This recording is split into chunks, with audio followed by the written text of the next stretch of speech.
Yeah, good morning. Good morning, everyone. On behalf of Western India Regional Council, it is my great pleasure to welcome you all to this virtual meeting on the subject of rising opportunity for the members in Middle East countries organized jointly with the Gandhidham branch of WIRC. So we have with us CA Murtaza Kachwala, Chairman WRC, CA Sanjay Chotara, Chairman Gandhidham branch, CA Ronak Mota, ex-member of Gandhidham branch, Speaker of first session, CA Anurag Chaturvedi, and Chairman Dubai chapter of ICAI. Then we have our second speaker, CA Ankit Aggarwal, Chairman Doha chapter of ICAI. So before we start formally our today's session, I request everyone, please put your hand on your heart for the ICAI motto.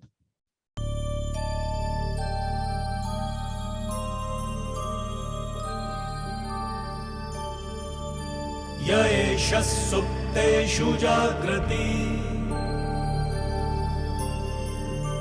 येष सुप्तेषु जाग्रति कामं कामं कामं कामपुरुषो पुरुषो निर्मिमाणः निर्मिमाणः तदेव शुक्रं तद्ब्रह्मा तद्ब्रह्मा तदेवामृतमुच्यते तस्मिन् लोकः शतः सर्वे तदूनात्यपि कश्चन एतद्द्वैता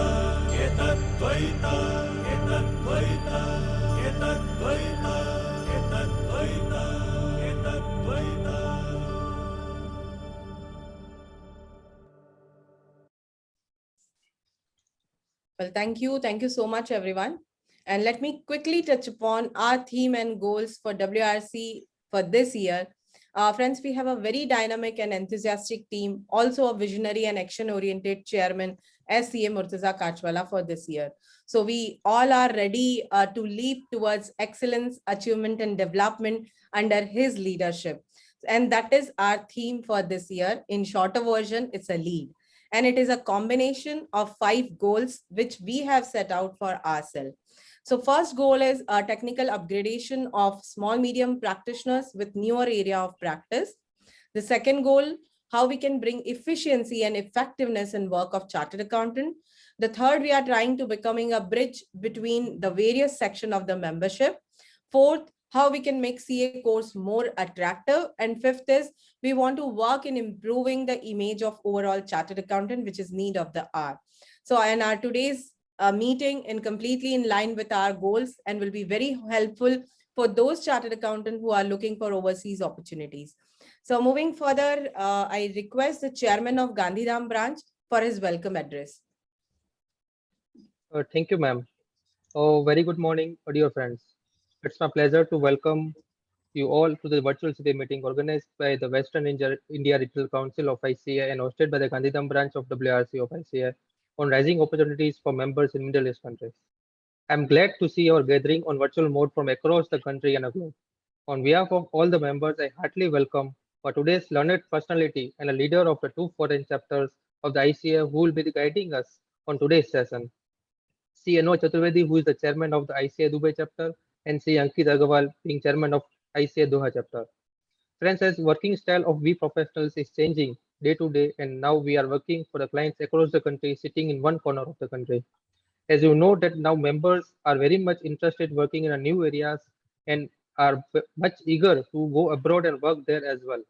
And thus we plan this initiative to break the geographical bridge and to open up the door for the members across the globe so that we can grab the opportunities in foreign countries. We just stepped a little forward and finalized this session with the Middle East countries with Doha and Dubai chapter with both learned faculty will cover all on opportunities for members in Middle East region. I'm sure enough that all the participants will find this program very beneficial and enjoy it. So I would like to end up and have a great time and a great happy learning. Thank you. Over to ma'am. Thank you. Thank you so much, Sanjay ji. And now time to hear from our own chairman, WRC. So I'll request him for his address to the participants. Over to you, Chairman, sir. Thank you, Shweta. Let me first welcome C. Anurag Chaturvedi. Anurag, thank you very much for joining us and sparing your valuable time to share your knowledge with the participants. Let me tell you, Anurag by himself is a role model, and his journey in Dubai is going to be like worthy to listen to. So thank you. Let me also thank C. Ankit Aggarwal. Again, he joined us from Qatar, Doha. And Ankit, again, young and dynamic. So Ankit, welcome. And I'm sure listening to him also will be a treat. Thank you, Sanjay Chutara, Chairman of Gandhidham branch, committee members Ronak and Viraj. And let me also recognize President of Vice Chairman of Singapore chapter. He is with Sanjay, so another Sanjay there. And thank you, Shweta Jain, Secretary WIRC, for being the anchor and allowing me this couple of minutes. So friends, for like those of you who do not know, I also had the privilege of spending some part of my life working career in Middle East, initially in Kuwait and then in Qatar. And I worked across the GCC countries. So maybe like a little from there I can take maybe in a minute. And of course today, like my firm still continues to have 8 offices in 6 GCC countries. But a lot of work we do sitting out of India as well, and we support them. So how does that model work also? Or maybe I can touch upon. So I'm sure today both Anurag and Ankit are going to talk about like in case an Indian chartered accountant wants to go and register a firm there, how do they register in Dubai and in Qatar Financial QFC? So like how do you register? That is there. What are the type of practice opportunities that we have there? And of course, like how do we get the work from there and deliver the work in India? But what is working well is, see, like if someone is there in Dubai, a front ending, and maybe at 10 or 20% of the time, he goes to the clients and understands everything and writes some notes and do the recording and sends it back to India. Someone sitting in India can draw up the whole policy procedure, they can draw up the flow chart, they can prepare the risk control metrics. If the sample of the documents can be scanned and sent in India, someone can do the operating testing for internal control, which is applicable there. Okay, it is similar to the IFC in India.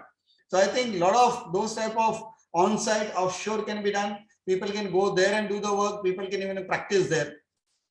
But one more thing is, I think like when there is a surge there, if a large organization wants to implement a chart of accounts or an SAP or implement something else, that is when they need skill set and a strong technical skill set. So maybe people who are senior, who are retired, you can identify them, keep a database, and you can even send them on secondment for a couple of months there.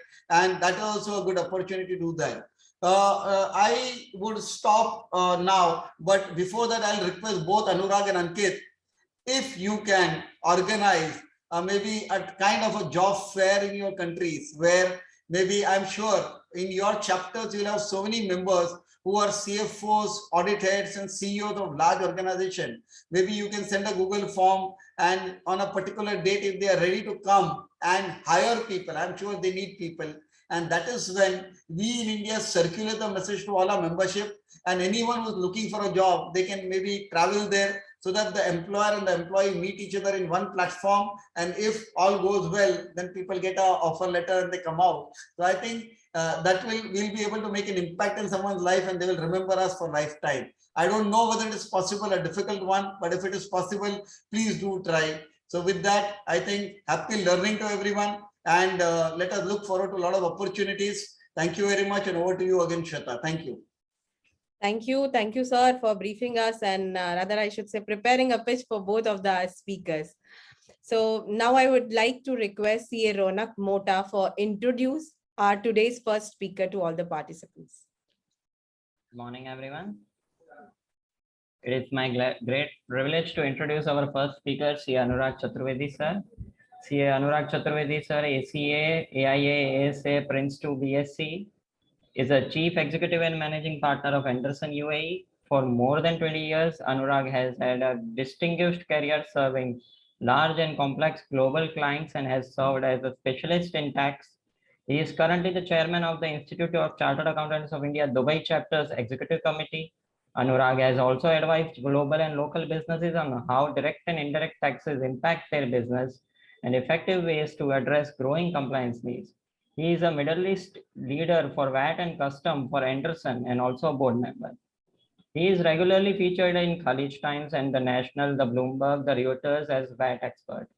Anurag is a chartered accountant, a fellow international accountant from UK and associate member of CPA Australia.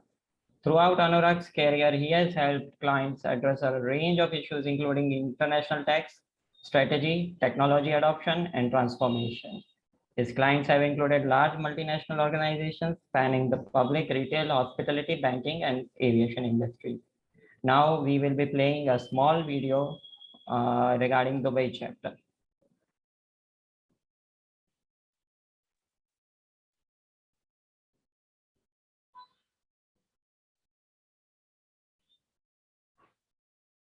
Mishra ji, can we have the video, please?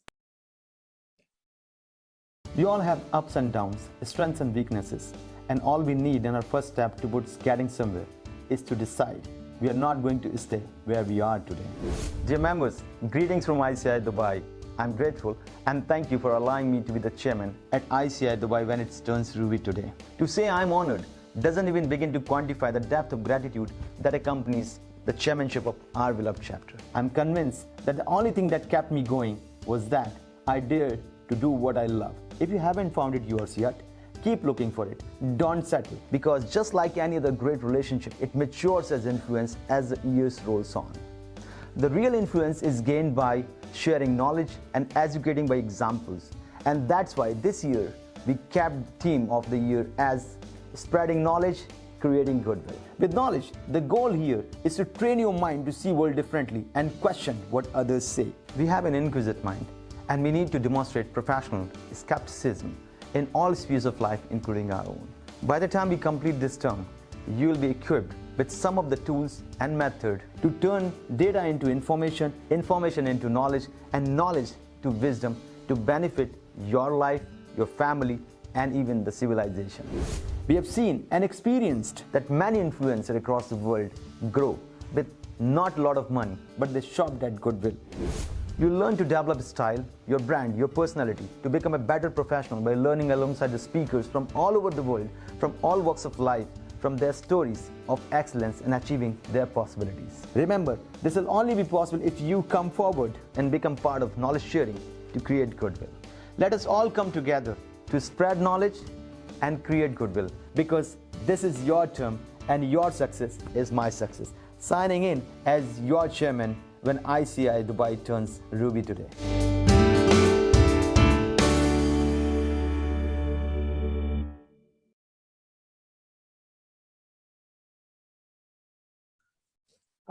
Thank you so much. So now I would request C. Anurag Chaturvedi, please take charge for the session. Thank you so much, Shweta ji. Thank you so much, CA Murtaza Saab, for conducting and organizing this entire good session out there. I think it's very prominent that today we talk about the opportunities in Middle East, because we are very rightly placed today. Reason is the corporate income tax is just on the cards and it's just going to roll over.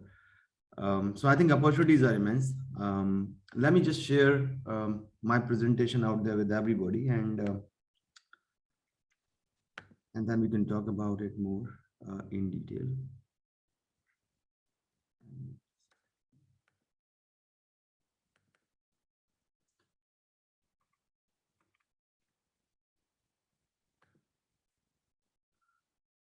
Okay, so friends, everybody, what I'm going to talk about today is opportunities in the United Arab Emirates. So as many of you know that United Arab Emirates is basically a consortium of 7 different emirates where the world is here.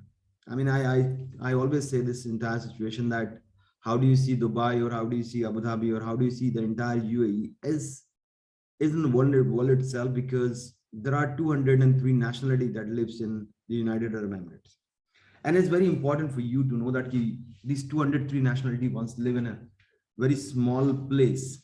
This place is like, you can say that not even equal to one of our smallest state, right? It's entire UAE. and in which the population is nearly 11 million. If I give the stack of 11 million, nearly 10% will be nationals, which is Emirati nationals, and 90% people is expatriate, out of which 90%, nearly 38 to 42% comprises from India. So you can imagine how big the Indian community out here in UAE is there. And this entire fact is very interesting as well from one of the angle that you are not there in India and you're not competing with just only the Indian chartered accountants or Indian professionals. You will be competing here with 203 different nationalities, which means ahead of you, there'll be ACCAs, the people from Pakistan, people from Bangladesh, from Sri Lanka, from Nepal, from Bhutan and whatnot. I'm talking about the West as well, which is like Europe, US and whatnot. And once you come here and start working, very important fact is that you will be dealing with those 203 nationalities. And what does that means to you as an individual? That your communication, your appearance should be of highest standards. You can't work here without English, for sure. So your English communication should be very, very structured. It should be very efficient. You should be able to read, write, and speak English. And when I say read, write, and speak English, it should be of good scale. The base skill doesn't work because people don't want to get those people who are not presentable and they are not able to basically communicate, right? So if you wanted to make out to UAE and you want to come here and work, the very first thing is that you should check your appearance, should check your personality, that how does you look, how do you carry yourself, and how much importance you place to your personality. I'll talk about this personality again and again because I'll share the reasons why I'm saying so. And communication also. Because here you have people from all over the world. All over the world people are here. So your competition is really very tough. So today's session, what we'll talk about from the past, what we carry now from the past and what kind of opportunities are there on the legacy work that we have here in UAE. What are the industries in focus and where exactly your opportunities lies ahead of you, which is the future I call. And then we'll talk about do's and don'ts. So if I talk about from the past, see, UAE landscape has changed since 2017. So 2017, when we heard the first time the word called tax in the Middle East, and especially like that time that the UAE was the first to launch the value-added tax, the excise law. These are the laws which have been introduced in 2017 to be effective from 2018. So when the VAT came in, there were a lot of people who traveled from India and they come here in search of opportunities. And let me share with you that I personally probably have been contacted and in touch with more than thousands of people who wanted to come here and establish their practices in Dubai because VAT opportunity was there. The similar situation arose when the Bahrain has introduced VAT 1 year later, where a lot of people tried to go from UAE to Bahrain, which is very small, it's smaller than UAE as well, to introduce and to set up their practices out there. Before I get into a little bit further deeper, let me tell you here one important thing that many Sir, people aspire. Anurag ji, sorry to disturb. Sir, we are coming complaints that your volume is low. So kindly speak louder or some changes. Okay, let me just increase. Okay, is it okay now? I think it's okay. All right, yeah. So if I talk about from VAT and excise perspective and set up a business here in Dubai, whoever wish to set up the business here in Dubai, two things and quite a few factors that you need to consider. Number one, you need to check that it is a time consuming process to set up a business in the UAE. When I say setup process is time consuming, it doesn't mean that from a regulatory perspective, you can set up a company in 2 to 3 weeks time. But then to get the work, to establish your work, you establish your credential out there, it takes a lot of time, which means you see here, there are nearly 2,000 firms, professional firms are there, apart from big 4, big 5, what do you call it? The number of nearly 2,000 firms are there from all different nationalities. So there's a There's a companies from Pakistan, there's a companies from Egypt, from Jordan, from Libya, from Lebanon, from other different part of the world's west as well. So they people are already here in town. They have good relationship with the people out there. Now you, when you come straight forward from India and establish your practice here, it means you need to work more than the work that is to be done by the existing firms, right? Because they have relationship, you don't have relationships, you need to build your relationship, which means you will take more and more time. If I can do this particular job in one day and I can convert a client in one day, you may probably require 1 month to convert, or you may require one quarter to convert, right? So when you come and try to make out there your business in UAE, please do consider and take care of the time and money that is involved in setting up a practice here, right? So a lot of time people ask about what is the ways, what all the barriers are there. I'll touch base those barriers and process towards later of my presentation. So if we talk about the opportunities in the Middle East and especially in UAE, so value-added tax is definitely one practice area. Excise law is another one. Anti-money laundering is really growing very massive scale, because what the central bank did last year, they have included the corporate service providers, the real estate agents, the jewelers, diamond jewelers, and gold and diamond jewelers. They have included and brought under the net. Auditors, they brought under the net of AML, which essentially means that everybody now need to do the lot of process with respect to KYCs, and I'll touch base on that again. Economic substance regulation is now in the country for last 3 years, which means businesses now need to provide the requisite proof and reporting with respect to their substance. The economic substance regulation is obviously of the BEPS initiative of OECD. So I'm sure many of you will be aware about that. Any company that required to prove substance where the country of incorporation, and that substance can be proven by way of basically having an employee, having the lease, making expenditure, and having a legitimate revenue. Otherwise, that fall within the CFC rules, and the income of non-substance entity is get clubbed along with the parent entity. So you need to be aware about CFC plus CBCR and ESR rules. So that is there. That is another area of opportunity out there. Technology is something which is definitely coming and working all along the places and all along the opportunities that we have. So automating the things and automating the practices, policies, procedures, and the working, the operation of all these regulations. If we can automate that, that definitely exists here, and a lot of opportunities people are using in that. Another aspect that we look into that essentially is your assurance practice, assurance advisory, which is pretty much in demand nowadays. And when I say assurance practice, what is assurance practice? And even Big Four and us, we all are focusing on that particular direction of assurance practice, which is businesses are not ready with respect to IFRS 9, 15, 16, now 17, and even the impairment of assets and whatnot, right? They don't have the right sort of chart of account, as Murtaza Sahab was mentioning about it. They don't have the right controls. ICOFAR, for that matter, is there.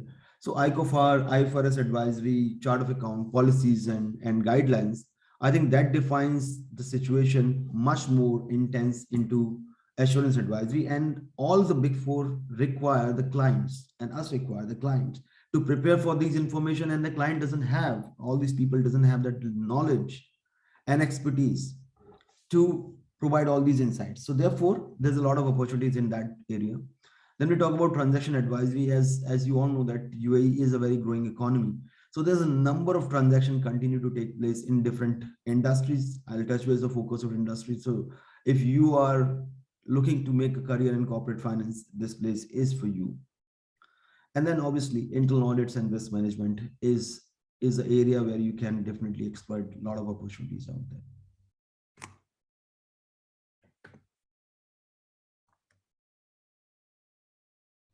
Okay, so if I want to let you know how you're going to prepare yourself to come to UAE, so besides your IASB boards, where you can read your IFRS standard, or IIA, where you can read your internal standards, or risk management and COSO, or you probably learn the AML standards, Basel 2, Basel 3, while you can talk about those and learn about that. With respect to UAE, definitely you need to visit the tax.gov.ae, which means it talks about all the legislation about excise, VAT, ESR, now the corporate income tax as well. Then you can visit the centralbank.ae website, which essentially means like you can talk about the anti-money laundering and central bank regulations with respect to insurance and banking and non-banking financial corporations. You can read about them. You can visit MOF, which is Ministry of Finance.gov.ae, to learn more about the regulations which is prevailing in UAE and which is Ministry of Finance is imposing. So if you browse through these websites and see the regulations and enactments, I think it will give you a fairly good idea about how these rules and regulations work here and what in it for you. Okay. Obviously, you need to keep engaging with a lot of people out there through LinkedIn. Other sources could be Michael Page, Hayes, Clarendon Parker, Indeed. And then last but not the least is visiting UAE on a long-term visa. And I'll share a little bit more about that while we talk. Sanjay, is it okay now to hear? All right. Yes. Perfect. So another thing is that when you're trying to make out to the UAE, when you're trying to come out here to UAE, what you need to do first step, which many people are not doing that. And I'll tell you reason why I'm saying so. We receive a lot of requests and how the request comes in. Hi, Anurag, I'm looking for opportunities in Middle East. You are looking for opportunities. How does it matter to me? Why should I revert back to that email? What is there? I'm a chartered accountant, 17 years. This 500 emails comes, say 700 emails come, 1000 email comes. I try to answer the question, but then it is not the way you should approach people because people doesn't revert back. If you're really serious about it, really serious about conversation, write in the introduction window that why you wanted to connect. What is that special in you that somebody should revert back to you? Because you imagine situation when people are there on LinkedIn, social media, there's a lot of people, right? And the emails comes like 500, 700, 1000 emails comes. It's very difficult for anybody to revert back on those things. So you need to find your niche, write 2 lines or 3 lines, precisely, respectfully. Precisely, respectfully, send your message, people will revert back to you. But if you write long emails, whatnot, nobody's interested. Right? And before you make out to way to UAE, learn about UAE. As I said to you, it's a global city.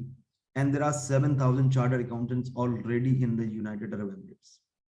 And these chartered accountants are slightly different than you as you are there because they have experienced the culture of 200, living with the 203 nationalities out there. It changed their outlook. When I say change the outlook, as many of you asked the question about outsourcing. See, outsourcing in India and United States and different part of the world, why it works so well? Because their organizations are hierarchical. Okay, there are hierarchical organizations are there. In UAE, mostly organization, or in the, I'll say Middle East, the organizations are flat. So you have owner and here is an accountant. You have owner and here is a procurement. You have owner, here is the IT. So there is no third level. What do you learn from it? You learn from it saying that one person in accounts, he does all sort of work, whether it's account receivable, whether it's accounts payable, whether it's bank reconciliation, whether it's talking to the bank. So very smaller organization because it's a trade destination. It is basically a hub for trading across the world. It connects Asia to Europe, right? And Africa, obviously. So this is a trade destination where the organizations are flat. And if you are smart enough, then you go from the population, that 11 million population, which essentially means 6 million families, out of which I remove 1 million, which is Emirati. How much left is less than 5 million. How many companies in the United Arab Emirates are 450,000? It means if I go straightforward maths, it's going to be 20 people per company. Out of which, again, there's a lot of blue collar workers are there. So organization, there are large organizations, there are mid-sized organizations, there are smaller organizations. But if you look into mass level, it is a fairly flat organization. That's why the work is not outsourced until now to India. And getting that work outsourced to India is again continuing challenge because people want to see the people out here. And until now, until 2022, where we're sitting now, there is not much of the compliance requirement from a regulatory angle in terms of like submission of the final accounts, getting your books account audited. It's still not there, which is going to come into picture effective from 2023 and 2025, because 2023 the law comes into picture. So the first return that he will be submitting in 2024, where majority of the people will be submitting their returns in 2025. So that will, for the first time, kicks in the right compliance where people required to be compliant, and the compliance requirement will increase. So essentially, until now, the compliance requirements were not there, and majority of the organizations were flat. That's why there was a lot of outsourced work wasn't there. So if you wanted to come here, as I again go back and connect the dot, you wanted to come here, you'll be competing not only with 7,000 chartered accountants which are here, you'll be competing with the accountants from all over the world here to get the jobs. Okay, so it's important for you to go through and learn enactment. Like for example, for those who are looking for jobs, because I saw a lot of questions around the tax and compliances and audit over there. So when you wanted to make a move out here in the UAE, how many of you, just think about, touch your heart and ask, how many of you actually read the VAT law or excise law? I'll tell you, many of you might not. And you believe that India is like tax jurisdiction. It is very complicated. Whereas UAE, it's very small. The law is hardly 28 pages, which people have. I mean, I'm telling you the question that I hear and an answer that I hear from people.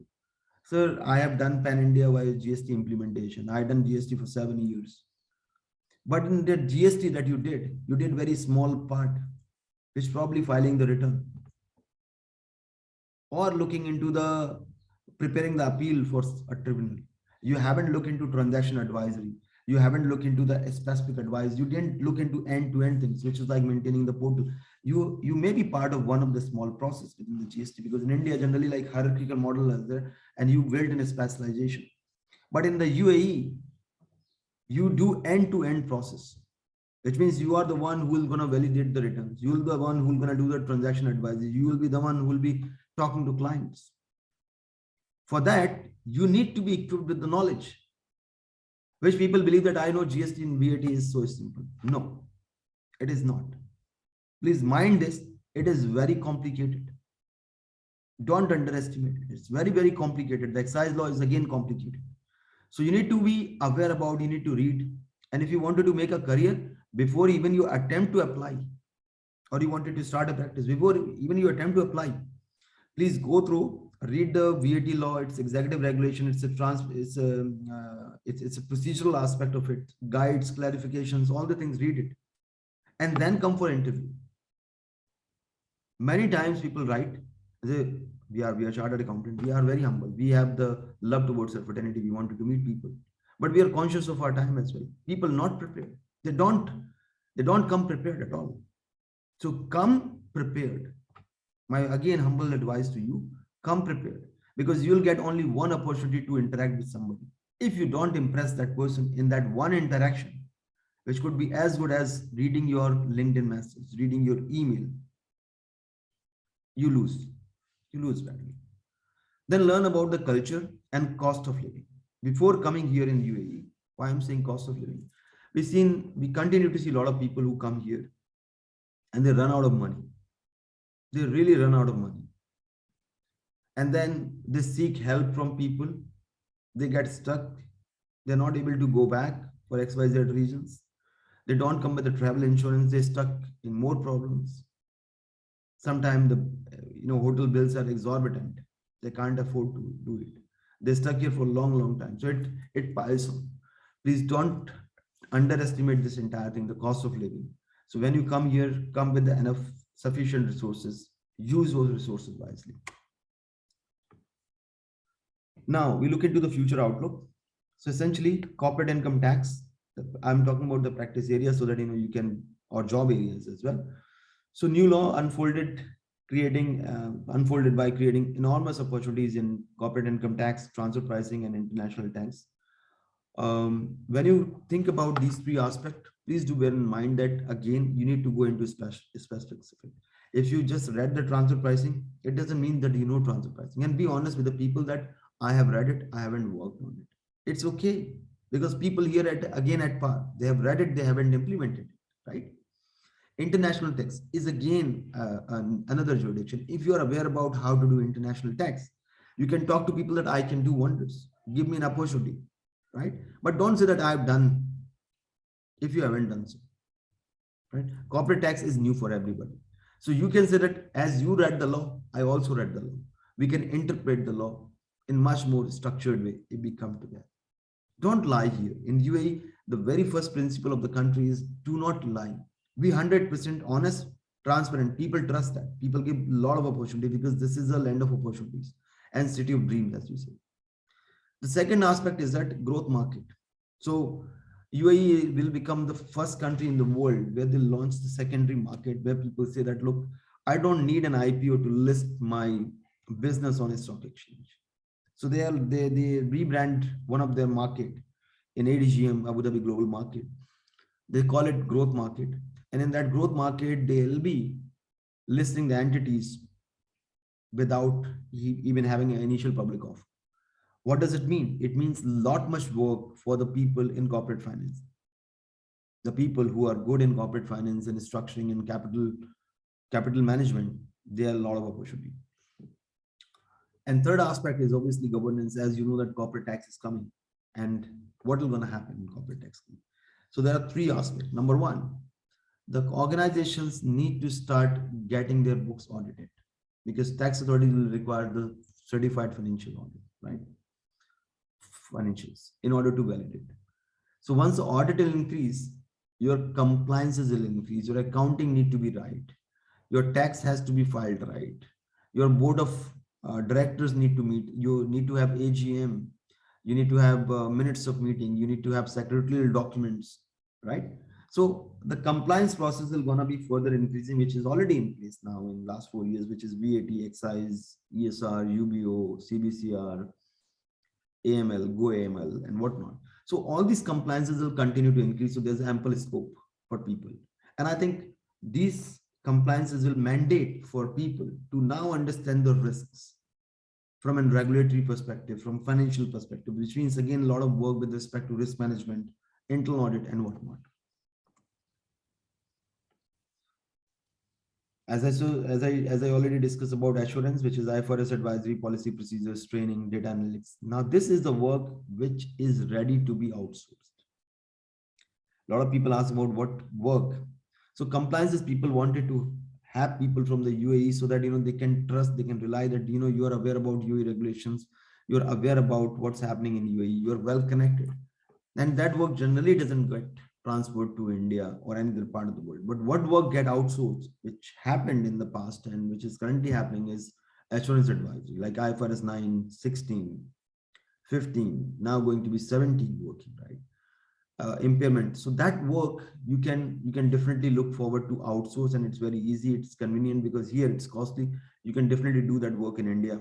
It doesn't require much of the interaction with third party except the data download, data processing, and then giving the output back to them. Look, this is your impairment calculation, this is your IFRS 16 working and whatnot, right? AML. So great focus on AML for BFSI, corporate service provider, real estate, jewelry, and auditors. So you can definitely look into helping firms to do the KYC, doing the background checks, right? Using the system. So you may probably take a subscription and then talk to people who are smaller in scale, and give them a service whereby before they onboard a particular client, you can do their KYC, and you continue to do KYC in that relation. And then tech.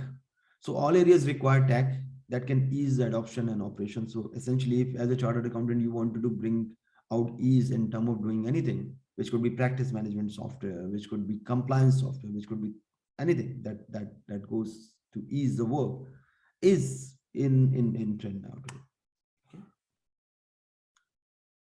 So as I already discussed about, what is going to be outsourced to technology development, what is not outsourced is tax, accounting, and compliance part. The reason I explained you compliance, because what the UAE believe that people from outside, they don't have that much, inside knowledge about what's happening in the country, because the regulations are constantly changing. FTA continue, it's not like, it's like not any other country where tax updates are happening once in a quarter or maybe once in a year, right? Here, the tax update continue to come every single week. You continue to learn from your client. They file technical clarification, which change outlook. So that's why people rely the local talent here to do their compliances. And quite a few reasons why the outsource is not there that much is it's not very efficient from UAE perspective, because people in India and here, I mean, it's my nation as well. Don't please consider me wrong when I'm talking about it, but I'm just trying to share the perspective that we are not, as Indians, sometimes we are not very diligent on and conscious of our time. We for us, like, if let's say this work is some other renowned is not possible to be done today, it will happen tomorrow. But this happen tomorrow doesn't work. It doesn't fly at all, not fly. And that's a big challenge people face here. I mean, people have burned their fingers in terms of website development and whatnot. I personally myself tried 4 or 5 web developments and I failed miserably, despite of paying the money, not happening on time. So that is one reason that people are hesitant. The global companies have their existing base. Another aspect is that, most of people, as I said, flat organization, they come here, they set up the base, and they wanted to work globally from here. So they have the existing base. Need of information is real time because of flat organization. No reliance on outside compliances. A lot of talent available locally here, and limited compliances were there in the past. So it may change situation going forward. What are the industries in focus? Essentially look into jobs. So if you say retail, Dubai and UAE per se is very touristic destination. They continue to create a lot much things. So retail is obviously boom, which is, you can see FP&A, tax and e-commerce related jobs. You can continue to find them on LinkedIn and Indeed and Clarendon Parker on Hayes and whatnot, all these platforms. In BFSI sector, you will be having AML, risk, credit, finance, tech. Tech FC means technologically driven financial controller or finance manager. Obviously, tax. The pharma and agro, corporate finance, because there are a number of transactions happening in this space, because UAE is working on food security and self-sufficient pharmaceutical, healthcare. So they're looking for acquiring and acquisitions, a lot of spaces in this world, across the world. Crypto and technology, the contact knowledge, IP, capital management. So crypto is definitely one of the good space to look out. Is here. Regulations are changing every day. The banks are working around in the UAE to see that if they can receive the fiat currency and whatnot. So this area is very hot, and you can continue to keep an update around it. Some do's. Because I'm conscious of my time as well, and then I'll go for Q&A. So if you say about personality, if you come to work in UAE, 2 things that you need to do, that you need to check your wardrobe, that how good clothes that you have. When I say clothes, not necessarily very expensive, but need to be decent clothes. When you go out here, you need to be properly presentable, because that is the first impression that you set yourself. If you're not presentable, nobody is going to talk to you. Your first impression is gone. Knowledge comes secondary, right? Communication. You should develop at least a neutral, not native, a neutral communication pattern, which means you're not talking in specifically in any of the suburb language, right? Because that may have a huge influence. Once that influence comes in, it becomes difficult, because you are competing with global talent here. So your communication need to be refined. You need to know how to address people, because in this part of the world, probably you may be working with His Excellency, Her Excellency. The Mr. and Mrs. culture is limited here. You straight be going to talk to people. But again, a lot of Indians are there still. So you need to have that etiquette knowledge, that how do you address people? How do you engage with them? So it's very important. Hey, Anurag, somebody call me, hey, Anurag, how you doing? You don't know me. So if you don't know me, you can't say hey to me. Hey, buddy, how are you? Hi. These words, like, it doesn't fly, right? People essentially want to have properly properly addressed. And that's how you connect with people. Say that, look, if you are so casual in the writing, how you will be in the corporate. So it's your first impression. Please do set it right. Honesty. Don't try to lie. I give you example of lying. When people come for job, we all look, in the fraternity, we look into jobs. So people believe that, look, transfer pricing is not there in the country. How many people will be knowing about transfer pricing? Litigation is not there. Let me write anything on litigation. Yeah, I've prepare the appeals. We all read that, and we say that we prepare appeal. We go and get into tribunal. We try to set that we have prepared all these things. And we done transfer pricing. So fine. We give a lot of opportunity. I personally give a lot of opportunities to people. If somebody is a chartered accountant, I said, look, knowledge, we can build it. But then what need to happen? Honest. So people say, look, I have done transfer pricing. So I'll just share one example. So one of the candidates is transfer pricing. I have 7 years experience in one of the leading firm in India. I said, okay, come. No further interview, not much. I said, okay, let's do that. So joined, good salary in every single thing. And what happened to her surprise is that in the very first week she landed in a job, there was assignment on transfer pricing. Now you're blank. You have to deliver the report in very next week, right? Now you're thinking about, I haven't done end-to-end thing. I was just a small part in the transfer pricing. I don't know how to do the study, how to do the benchmarking. I was just only preparing the report. You can't do that. So you need to be very honest at what amount of work that you did. And you say that, look, I can do wonders. I can do, given the opportunity, because I didn't have opportunity. So I worked on what I had an opportunity for, but I studied well and I do that. Preparation, as I said to you, go on the website. Don't underestimate the complexity of the region. Please don't say that, look, the taxes are very new here, but the taxes which is coming here is after studying the whole world. You understand that? So they are, if you pragmatically see that UAE, they try to study the world and bring out the best. So that's why, the world's largest building is here, world's finest bridge is here, world's famous frame is here. What not famous, then world's top, they're bringing here. When they bring the tax, it means they have studied the whole globe, understood all the challenges, and they try to bring out the law, which is at least at par, is one of the best. So it means you need to compete from our own country to this country and have a fairly good understanding that it could be complex. It will be different. The working environment does different. Focus, and do come with a focus at what you want it to do. If you try to do that, I can do every single thing. Sorry, you can't do that.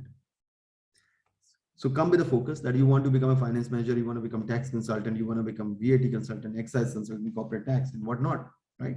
So focus is important. You want to get into corporate finance, you want to get into transaction advisory, you want to become internal audit. Please do define your focus and write accordingly. Don't make 5 versions of your CVs.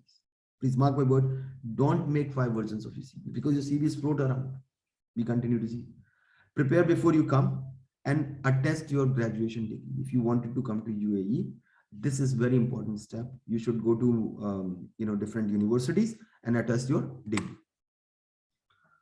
And using multiple CVs, bulk applying to any job, apply to jobs without reading all the details carefully. People don't read it because you believe that recruiter is just like another guy like me. I copy pasted my CVs from different this. I didn't have time to write the CVs. So recruiter would have been copy pasted all these things. Please don't do that. This is a very big mistake. Recruiter, when they write good thing for your information purpose. So please spend time, 5 minutes, 10 minutes, read that, understand it, and then apply. Please do read that, right? Address communication, ignoring basic etiquettes, appearance to interview without research about the business and the interviewee. So basically, research about the person whom you're talking about, the business before you go. Important thing, because people like to know about their business. And agreeing to compensation lower than the cost of living. Don't do that. You will not sustain here. You will make your career. And for those people who ask about age restriction, I believe that if you are in your late 40s, it is, I believe, not an ideal time for you to come to UAE. Because what has happened, this is a modern city, very fast growing. And if you have a already established business in the country, you coming here for practice is fine. But jobs, please don't come at that stage, because it will be very difficult for you to find out jobs, because here there's a lot of talent available and age is a barrier. Okay. So this is a team of Dubai. I'll little bit touch base on that. How to set up. So you can set up in mainland, you can set up in the free zone. There are two forms, which is like, you can set up a professional form, professional license, or you're taking commercial license. The details of that you can see DED activity list or a specific free zone activity list. You can form a civil company, limited liability company, or branch of foreign entity. You can do that. In the free zone, you can open a free zone establishment, which you know FZE, or you can have free zone company where the more than one shareholder is there. That is free zone company. There are 52 free zones are there, or 53 in fact free zones are there. So you can choose the choice of your zone. Very easy step, 2 to 3 weeks setup time. Choose your free zone depending on your area of preference and cost. Follow the guide to setup, which is name registration, UBO directors and finalization, lease, and then license get issued. It's not a very complicated process. So you can look into that, and I'm happy to answer any question if you have. So I hope I just manage in time.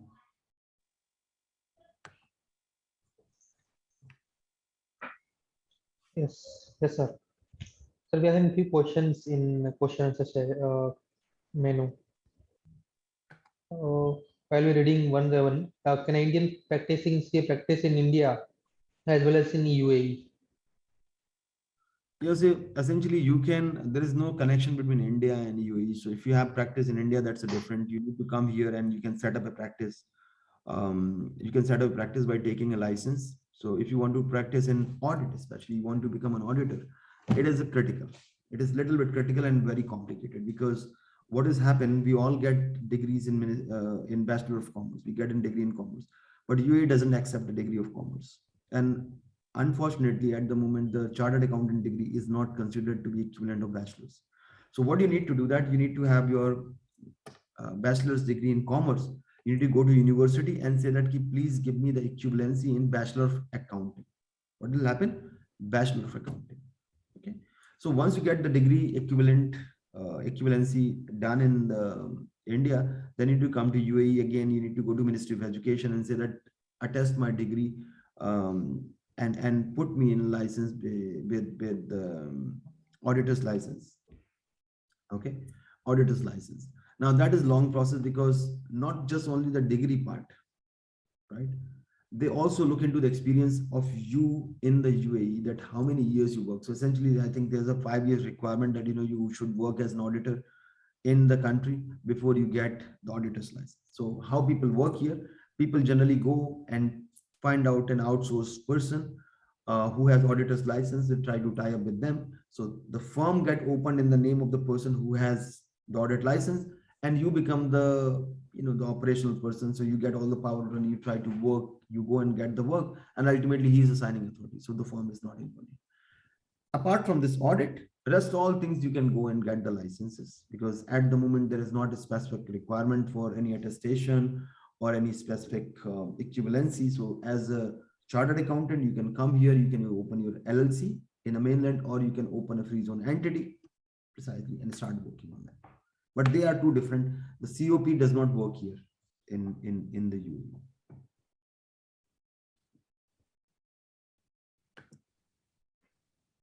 Next question, sir, is it possible to provide service from India to UAE clients? What all are the opportunities and probable areas whether companies are willing to give work to Indian CAs? Yeah, as I told you, I think I already explained this particular question in detail, but then it all depends on how do you market. It all depends on how do you market. Don't simply say that, the cost is parameter. No, people don't consider the cost here. So if you are cheaper, it doesn't mean that people come to you, and it doesn't bar you if you are the costliest. People try to find out there has to be quality, as I said to you. What is the average cost of living they're saying here again? I think this is that window, right? Or no? Next question, is it possible to provide service? So you can provide, definitely there is no stoppage. So people can continue to provide the service, but you need to see that how do you gonna reach out? What is the probable salary range in UAE for 2 to 3 years? I think, see, this question is vague. I'll tell you reason is because nobody can define the salary for a person's talent. You are talented, you will define your own salary. You will decide at what cost. So you should ask the question, what is the cost of living in the UAE? The cost of living in the UAE, the base minimum cost, if you come as a bachelor, right? If you come as a bachelor, you can live in the bachelor's accommodation, which ranges from 1,500 dirhams to 2,500 dirhams or 3,000 dirhams, which essentially in Indian term means 60,000, from 30 to 60,000. Your housing, your food, basic, if you're not very fancy food, just a basic, just like a hostel, bachelors as you live, probably, between 20 to 40,000, you can do decent food, right? So, and then about transportation, which is again a cost. You can have your transportation somewhere between 20 to 40,000. So I will say that average, there's some noise, Sanjay. I request all the attendees to kindly mute yourself. So I believe that somewhere in the range of 7 to 10,000 is your good amount of salary to begin with for 2 to 3 years. But it all depends on how talented are you. If you not know about UAE and you try to come here, people say that I need to charge you to train you first of all, to make fit for the country. So please bear that in mind. Is there any outsourcing work opportunity? Is there? Yes, there's a plenty of opportunity in compliances. So you can definitely reach out to companies out here and come with your own niche of services. So people try to do in hospitality that, I can automate the entire value proposition of your back office. People may go and talk to healthcare. We can, process your claims. So you can find out opportunities. There is no stoppage in that relation. Is there any outsourcing services? I answered the question. How can I get better opportunities for outsourcing work from here? So outsourcing, again, see, outsourcing is all about business. Let me give you my example. I wanted to share my example along with you so that you can make sense. I get a lot of work as an Anderson within my firm. In Anderson, we get a lot of work from our global offices. So we have presence in 180 plus countries, and over 300, 400 offices are there. We have 6 offices in India. So we continue to get a lot of work from our partners. And obviously we are on social media, we are on search engine optimization where people are reaching out. But when you talk about outsourcing work, you're talking about B2B, right? You're talking about B2B.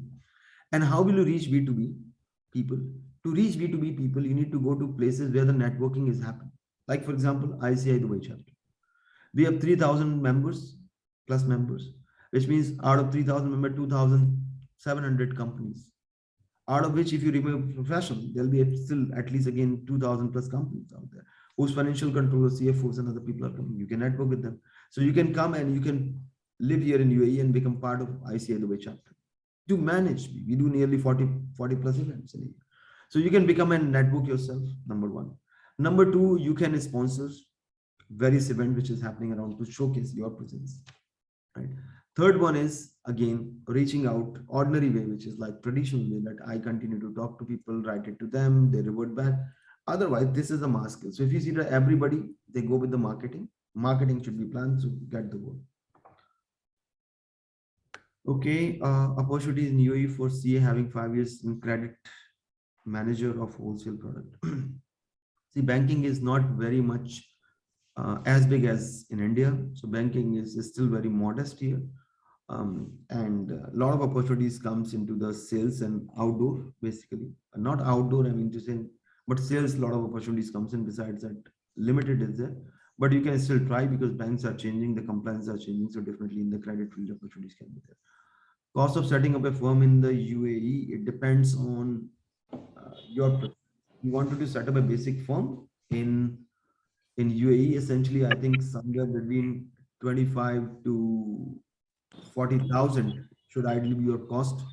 So essentially, you can consider between 50 lakh to um, you know 80 lakhs INR to set up a firm here. And then obviously other visas are there. Online from India is advisable or will be of no use. Of course, it is advisable. People look into the, we publish opportunities. We get a lot of CVs. But we like to, as I said to you, if you are looking for a job, be very specific. Make your CV so that somebody can read it. Ensure that you write communication very precisely. Ensure that you read the JD very carefully so that you address all the questions. Because 99% people get rejected while people filter, do they meet the criteria? Like, for example, I give, do you have knowledge of UAE? But when I publish a job in Anderson, right, my team, what they put, have you read the UAE regulations? Yes or no? People say yes. But in the experience, they will say, I have nil. Or I have 1 year experience GST. And they're outside. So the filter is what LinkedIn does. That is, LinkedIn says that, look, they're not fit to purpose because they're applying from outside. Your requirement is in the region, right? But still we see those opportunities. We still see those opportunities, that who are those people who are fit to use. And so applying job is good. I'm doing practice in India, but wanted to shift to UAE. What additional certification? No additional certification required. As I explained about audit, so you probably need to consider the audit probably will not be possible for you in the very near future. But tax, AML, other issues like audit, assurance advisory, set up a tax practice. I already explained, sir. I'm a finance professional working in a national bank, have experience of around 11 years in credit appraisal. Okay, so you can definitely look into opportunities are there in bank. As I said to you, the banks here are modest, not as big as in India. So opportunities are limited in that space because people are already here, a lot of people. But still, you can continue to try. There's no harm in doing the try out there. Opportunities there are a number of opportunities in financial sector, especially from an perspective of credit ratings are increasing. So credit ratings are increasing.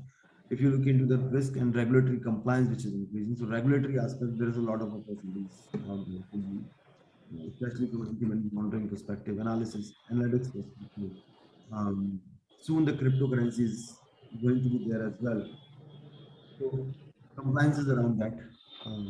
Chronic, there's some disturbance out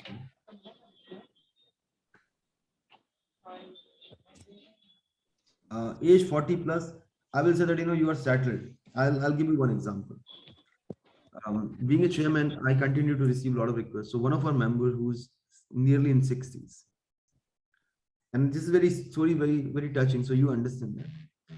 He says, Anurag, I have very strong career, 35 years. And like many people who lies, he says, look, give hopes.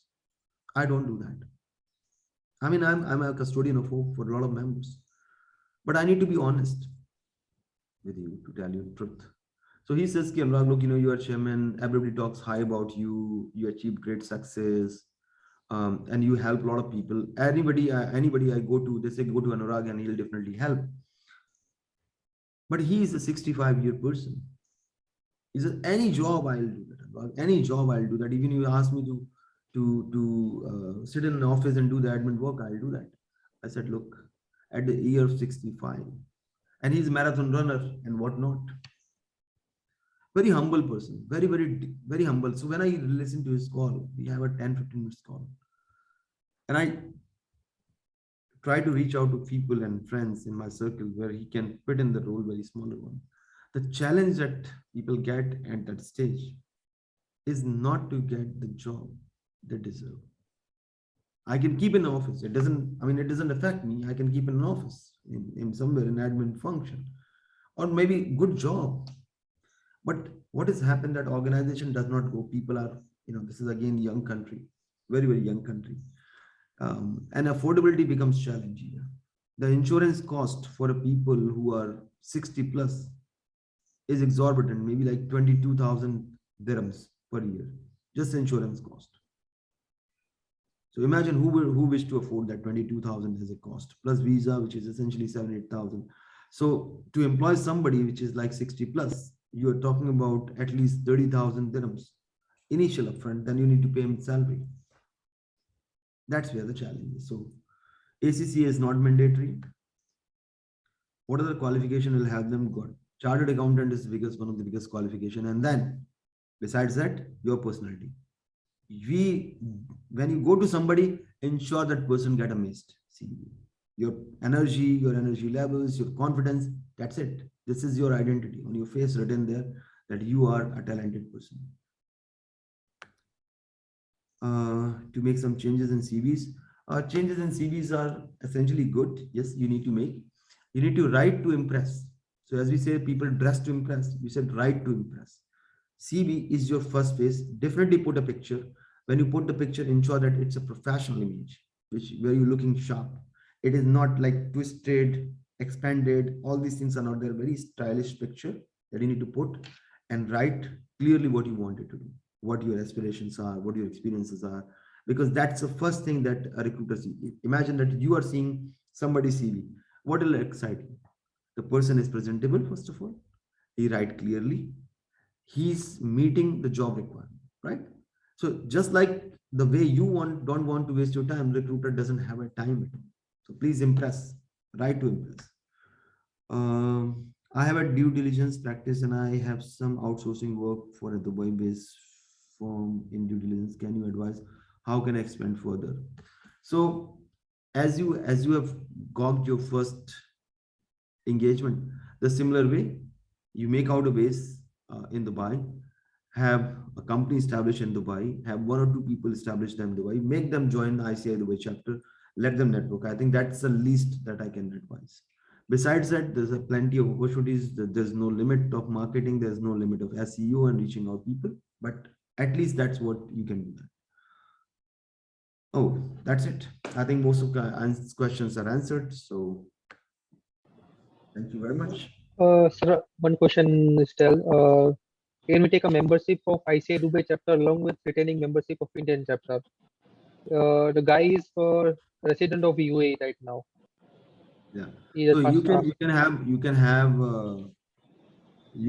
have the membership of the Dubai chapter so long as you are resident. We are not checking whether you are member of other different chapter. Definitely, there's two conditions. Number one, you should be the member of ICAI, must be. And secondly, you are resident in UAE. That's it. So these two conditions you fulfill, we onboard them, and I can tell you this is a great platform. Obviously, amazing platform, amazing energy. So you can definitely go. so thank you very much for guiding our members on this a very good topic, opportunities for members in rise in Middle East region. So we are very thankful on behalf of all the members present over here for giving this wonderful guidance to all the members. So thank you very much from Western on behalf of Western WRC of ICA and Gandhidham branch members. So we'll definitely organize this set type of programs in future also with your chapters coming up with a new topic and all together. So thank you very much, sir, and thank you to Dubai chapter for all the MCM. Thank you very much, sir. Now I would like to pass on to Ronak. Ronak, may continue. Thank you, Anurag bhai, for your great session. Now I would request CA Virag Acharya to introduce our second speaker, CA Ankit Aggarwal, Chairman of Doha chapter of ICAI. Over to you, Virag. Thank you, Ronak bhai. Hope I am audible, right? Yes. Yes. Okay. Thank you. Thank you. So it gives me immense pleasure to introduce the second faculty for the second technical session of the day, CA Ankit Aggarwal. CA Ankit Aggarwal come from the city of Joy, Kolkata, India. He is a fellow member of our institute. He also holds CS, CPA, IRN degree in his field.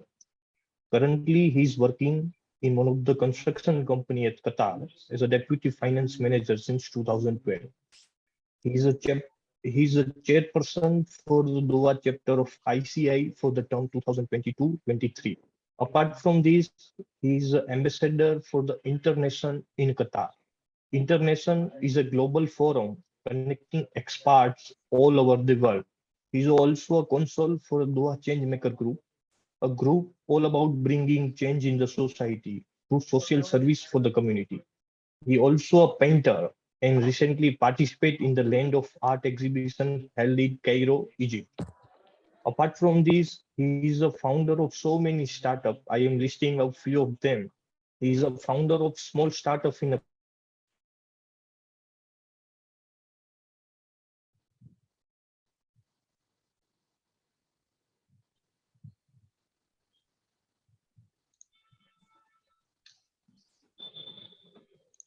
I think Virag got disconnected. Oh, yes. I will continue it. He is a founder in a small startup in Qatar, Essence of Qatar, which is an information portal giving you a detailed information about everything in Qatar and helping to promote tourism in Qatar due to this initiative. He is yes, a founder of People of Qatar series, an initiative to bring the story of people living in Qatar with a hidden talent in them in the limelight, and Heroes of Qatar, an initiative to promote women empowerment in Qatar. He is right now a chairperson of Doha chapter of ICA for the term 2022-2023. Over to you, so Ronak bhai. with so with this brief word, I welcome and present before you CA Ankit Aggarwal. Please, Ronak bhai. Yes, Ankit bhai. Please continue your session. Thank you so much, CA Virangacharya, for the warm introduction. And thank you so much, CA Murtaja ji and Sanjay ji, for conducting this wonderful session for the professional opportunities in the Middle East. Especially, I will be talking about Qatar because I'm living in Qatar from the past 10 years. So professional opportunities for the recently qualified chartered accountant as well as experienced chartered accountants in Qatar. So to begin with, of course, I will be giving you a brief introduction about Qatar as a country and what are the rules, regulations, and kind of thing. So I will take you a journey to this country.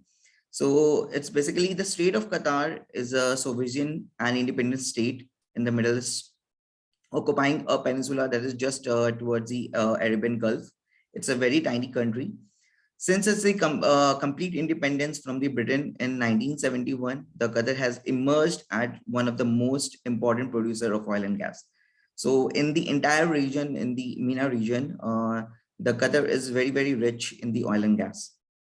So it's an Islamic state whose laws and custom follows Islamic tradition. Of course, being Islamic states, there are a lot of rules and regulation which is related to the Islam and the Muslims culture, which is required to be followed in this country. But it's a country, again, it's a very open country for all the expats.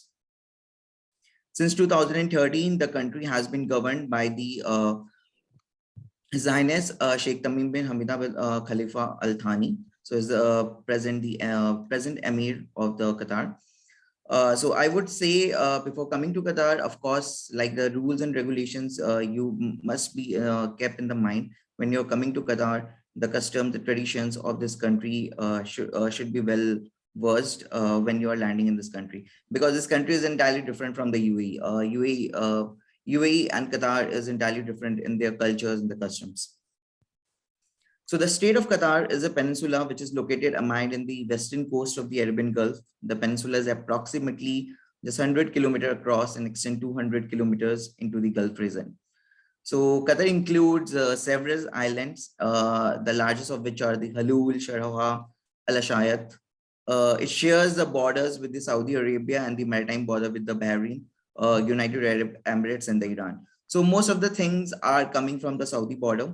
Like the most of the manufacturing units and all those things which are in the Saudi. So any kind of the goods and everything, we generally take it from the Saudi Arabia, because we share the land border from the Saudi Arabia. So most of the things comes from the Saudi. So I would say the Qatar population is 2.6 million as on 2021 census. So the Qatar, like the Arab nationals, make up less than 15% of the total population. So of course, I would say the main population is of Indian, which is of 24%, followed by the Nepalis, Filipinos, Bangladesh, and the Sri Lankans. So most of the blue collar workers as well as the white collar workers consist of Indian, Nepali, Filipino, Bangladesh. The capital city of Qatar is Doha, and it is 2.5 hours behind in India as per the timings.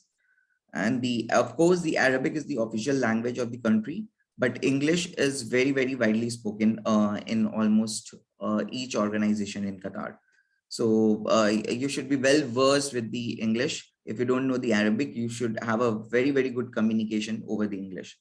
And I would say this country is very, very high in the communication skills, because there are a lot of Toastmaster clubs which are there in this country, and a lot of people invest their time after the office by joining this club to improve their communication skill. So I would say definitely communication skill is one of those things you should possess when you come in this part of the world, in the Middle East. So the major cities of Doha are the Wakra, Al Khor, Dukan, Al Shamal, Masjid, Ras Laffan, and others. Doha, I would say the Qatar is very, very small in compared to other Middle East countries like the UAE, Oman. So it's very small. So easily, like within 1 or 2 days, we can cover the whole cities and the whole area. So Qatar has a desert climate with the year-round sunshine, with the hot summer and the mild winters. Of course, the summers are very hot here, and the winters are very cold. But most of the time, you find yourself in behind the doors and those things, so you won't feel the weather outside.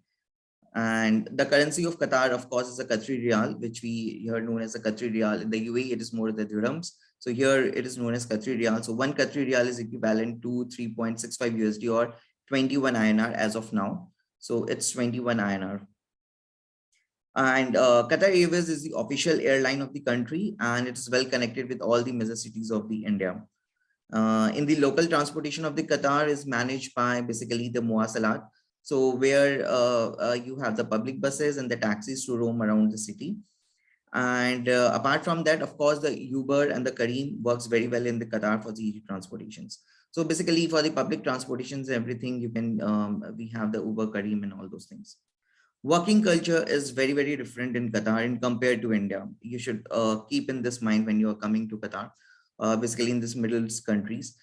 Here you have to work with different nationalities. The nationalities will be from almost all over the part of the world. So of course you have to respect their cultures and the view of each nationality. So I would say, so please be prepared and be confident enough to deal with those people and then the such working culture. So I would say, yes, of course, working culture in compared to India is very different when you work here in any corporate or private or public sector. Now moving towards to the visas thing, before you arrive here. So like the citizens of over 95 countries, including the India, are eligible for the visa-free entry in the state of Qatar. But now we have some COVID-19 protocols. So you have to follow the ministry websites. So what are the rules and regulations for the COVID-19 protocol? But we have the visa-free entry for Indian citizens. Business and the work visas are generally issued by the company who hired the employees for the work. Here the resident permit works. So what is a resident permit, which is an RP? So when you're working in this country, you are in, the employer generally gives you an RP, which is a resident permit, and which works like a card, which you can say Aadhaar card in India. So we have a resident permit in Qatar. So it is linked with everything, with your all bank accounts, with everything, with your loans, well, to your health facilities, education, everything, whatever. So that resident permit work. So resident permit is generally issued by the employers after submitting all your documents and everything. Once you get the job here, so they apply for your resident permit, and once it is processed, it takes 2 to 4 weeks, and you get your resident permit. So once you get your resident permit, you will be eligible to sponsor your family, immediate family members from India to here. So here basically you should have a minimum salary of 10,000 to allow your parents to come in this country to stay with you. So a salary of 10,000 is required to apply for the visas for your immediate family members. Registering as a working woman, a woman who is in Qatar or family sponsorship and who's in approval from her husband may register to work without obtaining a separate work permit.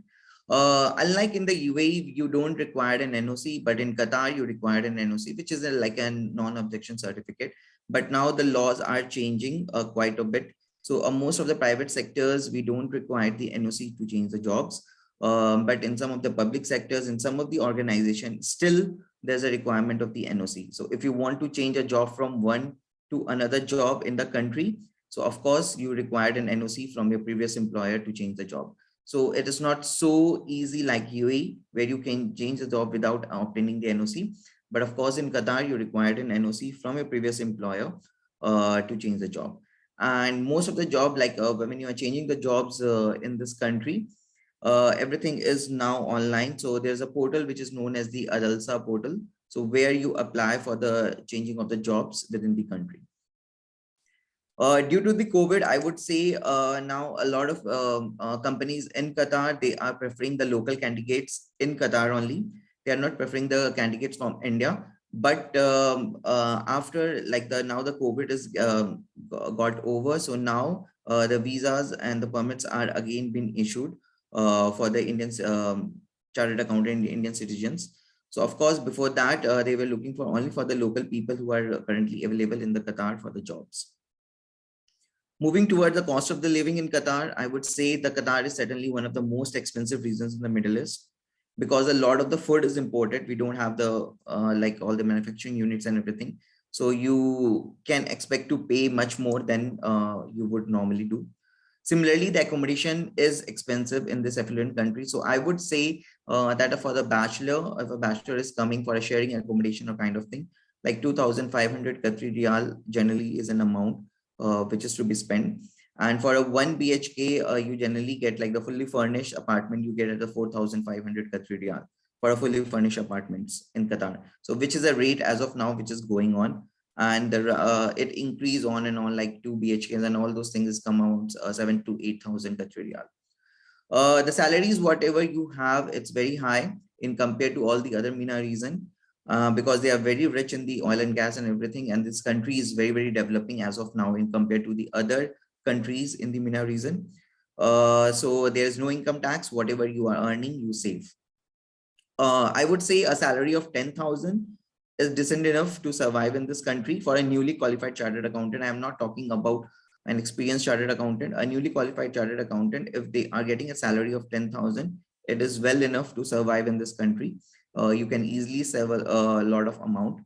But if you are married and you're coming here, so at least I would say have a salary between 15 to 20. That will be a good enough to survive in this country. Below that, it will be become very difficult for you to survive in this country being married.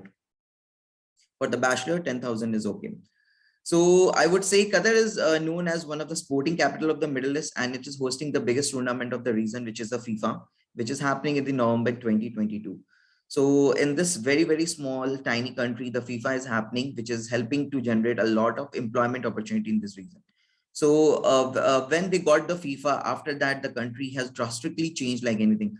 Like when I landed here in 2012, there was nothing, a few of the buildings and everything. But now when you come to Qatar, a big skyscrapers, a lot of hotels, a lot of tourisms, a lot of industries, everything is coming in because the FIFA is happening and this country is investing like anything in everything. Like you name it on the construction infrastructures, you name in the hotel, the tourism, the food structure, everything they are spending like anything. So definitely the FIFA will be a game changer for this country. So which is happening in the November and it's generating a lot of employment opportunities. As of now, we don't have the VAT. In most of the GCC countries, the VAT has been implemented. Qatar has not yet implemented the VAT.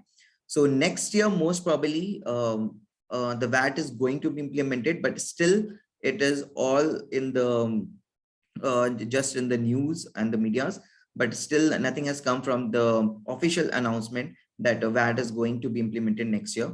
So of course, if the VAT is coming, a lot of opportunity will be generated for the qualified chartered accountants in India. So once the VAT come, it will be very new for the region because in all the other region, you find the VAT has already been implemented. So when the Qatar, it will be a very new area, the VAT is going to be implemented. Of course, a lot of people will have a job opportunities in that particular area. Coming towards the Doha chapter of ICI, like the Doha chapter, the Institute of Chartered Accountants, our chapter, which is established in Doha, was established in 1981, and it is the oldest among the 44 overseas chapters of the ICI. So this is the first chapter which was established in the overseas, and after that, all the chapters has been established. So the membership of the chapters growing steadily, and we have almost now more than 400 members who hold a very key position in various private and public companies and are actively involved in supporting development in all the accounting profession. And we generally have includes a lot of CP seminars and everything. And we are the chapters who are registered under the QFC, which is a Qatar Financial Center. So we are the first professional body who is being registered with the ministry, which is known as the QFC. And we have been awarded as the best overseas chapter in 2017 and 22. So, of course, Doha chapter of ICAI is one home for you, a home away from home, I would say. If you are coming to Qatar, please be in touch with us in any of the managing committee and anywhere. We will definitely help you out in circulating your CV to all the respective organization. And we will definitely help you out in settling down in Qatar. So you don't have to worry. You can say you have a home in Qatar as a Doha chapter of ICAI. So you can keep in touch base with us in LinkedIn, as well as you can visit our website, and you can be in connect with any of our members, even to me, to whenever you are getting any job offers or anything in Qatar. We will definitely help you out to take the right decision. So chartered accountancy, I would say, is one of the most prestigious degree, and which is in demand not only in India, but outside India also. Of course, in Qatar itself is a home for more than 400 now plus chartered accountants who are holding a very high position like CEO, CFO, and the GM finance director. If you can see the ex-CEO of the Doha Bank is himself was a chartered accountant whose name is Dr. R. Sitaraman, a very prestigious and renowned personality. And even a lot high positions like here, one of the company, which is a very leading company, Al Fardan, his deputy CEO is also a chartered accountant. So I would say the chartered accountants, the Indian chartered accountants are well placed in a very high position in Qatar. Almost in all the finance sector, like on all the organization in the higher sector in the finance, if you name the CEO, CFO, everything, all are Indian chartered accountants. So of course, the career opportunities available for Indian chartered accountants in Qatar is huge in demand. So we have basically, I would touch base. There are two opportunities in the Qatar, which is one will be in the job site, other will be in setting your own CA firm. So basically, I am more into the job site. So I will be talking a lot for the job perspectives, what are the jobs and everything. But I will touch base on the CA firm, a bit of that. So for doing a CA firm, if you are one of the entrepreneurs who are looking to start an audit firm, first you have to understand the basic rules and regulation of Qatar government. That is very, very important. And friends, do believe that the rules and regulations are not so easy. There are a lot of things included, a lot of paperwork are included. So if you need any help in setting any kind of firm or anything, please do write up us a mail, and we will get you in connect with the most important guy, like in the QFC is a Qatar Financial Center, and he will help you out with all the paper processing work and all the rules and regulations which are in the process for setting up the firm in Qatar. So basically it is very different than UAE, because in the UAE, the rules and regulations are very changed. They are very much open, but in Qatar, still the rules and regulations are very stringent. So to start an audit firm or kind of thing, you really need a local sponsor where like 51% shares will be of a Qatari and 49 will be of yours. It will be like that. So of course, there are a lot of rules and regulations which are being involved in setting up a CA firm. So I would say if you really want to set a firm or kind of thing, so please be in touch with us, and we will get you in connect with the right person who can guide you in setting the firms in particular in the region in the Qatar. So some of the Indian firm I would say are like Alok K. Saxena, Mauritian Man Chartered Accountants, and Christian SVP Chartered Accountant. So these are some of the Indian firms which are set up in the Qatar from the long back, and they are doing very, very well. Qatar is a very small country, so you can say the competition is very, very huge. Okay, so it is not so easy. You just come, set up a firm, and you get a job. It's not like that. For after setting up the firm, also a networking opportunity is the most important thing which works here. If you have a good network, then everything comes on your plate as a on your business. If you don't have a good network, of course, you will find very difficult in getting the jobs for your firms when you have set it up firm in the Qatar. So of course, I would say the networking opportunity is the most important thing which works like anything in Qatar. The main sectors in Qatar where the Indian CAs can apply for the job in the finance department, I would highlight some of the departments. So the first one is the oil and gas sector, which is the most important sector in Qatar. And some of the important companies in the Qatar are the Qatar Energy, Qatar Gas, and the Wakood. These are some of the public sector companies, the government company who basically work for the oil and natural gas sector. And friends believe there are a lot of openings in this particular sector. All these openings you can find easily on their portal. I would repeat, that's Qatar Energy, Qatar Gas, and Wakood. So all the job opportunities and everything you can easily find on their portal, and you can apply directly on their portal. Second important sector is the manufacturing sector. Like it's like Qatar Steel, Qatar Chemical Company, Qatar National Cement Company. So again, it's more of a public sector which are there into this manufacturing sector. So again, you have to visit their portals to apply for their jobs, because for this kind of companies, most of the openings open in their portal itself. Then third is your finance, insurance, in the real estate sector. We have a lot of banks here: Commercial Bank, Dukan Bank, Qatar Insurance Bank company. Then we have the Doha Bank. So there are a lot of insurance and the banking sectors here. There is one of the areas where the qualified chartered accountant can apply for the job. The fourth important sector is the building and construction sector. So we have Musharraf Properties, UDC Qatar, and those are some of the leading construction companies in Qatar. So if you really want to make your career in a particular construction sector or the building sector, you can apply it in those companies. I will be sharing all the names of all the companies and everything with the Sanjay ji, so he can forward to all the members afterwards. Then we have trade, restaurant, and the hotel sector. Of course, the FIFA is coming. So I told you a lot of investment is going on the tourism and the hotel sector. So the major hotels across the globes and the Asias, and so main hotels are coming up to accommodate the FIFA invitees. So definitely, I would say the restaurant, the hotel sectors are booming like anything here in the tourism sector. So that is one of the area where the chartered accountant can play an important role by applying the job.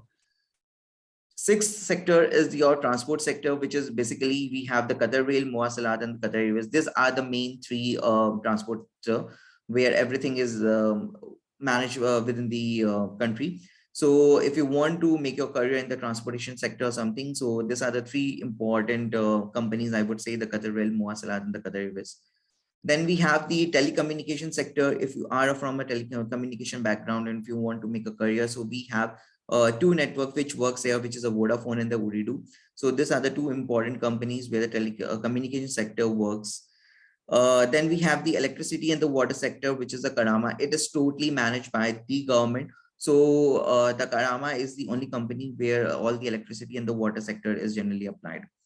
So I would say these are the main sectors in Qatar where the people can apply for the jobs and everything. There are some consulting firms and everything. The big fours are there. So if you are looking to start your careers in the auditing, or you are looking forward for some consulting, you can go through the Big Four's website and you can apply. I would say the main job website which generally work in this region is apart from the LinkedIn, I would say Indeed and the Bayat. I would repeat, Indeed and Bayat. So Indeed and Bayat are two very important job portal where you find a lot of openings in the Middle East, and they generally works like anything. You can go in their website, you can search for the job and apply for the job, and definitely you will get a call from there. So apart from LinkedIn, the Indeed and the Bayat are the two important websites where you find all the openings in Qatar. And of course, the LinkedIn is like have become now the another new job portal for most of the people, like where you can have a lot of networkings with all the people. So LinkedIn is another website, I would say. The important job roles in the Qatar are basically like the finance manager, deputy finance manager, financial analyst, account receivable, payable. These are the more profile where everything revolve around. So I would say if you are looking for this kind of profile, you can be more verged into this. I would say one thing more. In India, people look more for the titles. Here, the people don't look more for the titles, because here the titles and the salary doesn't match like anything in the, especially in the Middle East.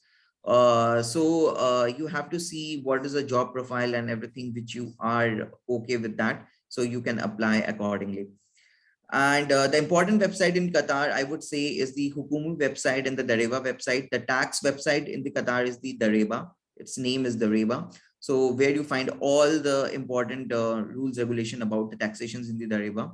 And the Hukumu website is the basically is your ministry website, which contains each and everything from your visa related to your coming into Qatar, everything, whatever you need in Qatar.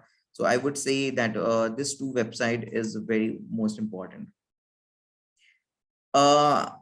Before ending, I would say one of the most important thing to remember in the mind that the CA degree is not very well recognized. When CA is recognized, but the CA degree is not recognized as a full-time course in the MENA region. So you have to be taken in mind for this particular reason in the Middle East, that your BCom should always be a full-time course. You should not do the BCom as a part-time course. Otherwise, it will become very difficult for you get the job in this particular reason. Because what happened, your degrees are getting attested. So they don't attest your CA degree because they need a letter from your university saying that you have studied a 3 years course. So the 3 years course is only your BCom course can be there, which is a full-time course. So without the BCom degree, I would say full-time BCom degree, it will really become very difficult for you to apply for the job. Even if you apply for the job and everything, the ministry won't do the attestation for your secret degree. So this is one of the very most important thing you should keep in the mind. And of course, these were some of the career opportunities which are available for the Indian CAs in the Qatar. And I would like, with this, I would like to over to you, CA Virag Acharya, for any questions, answer, whatever is available for me. Thank you, Ankit. Bye. We have some questions in the question answer tab.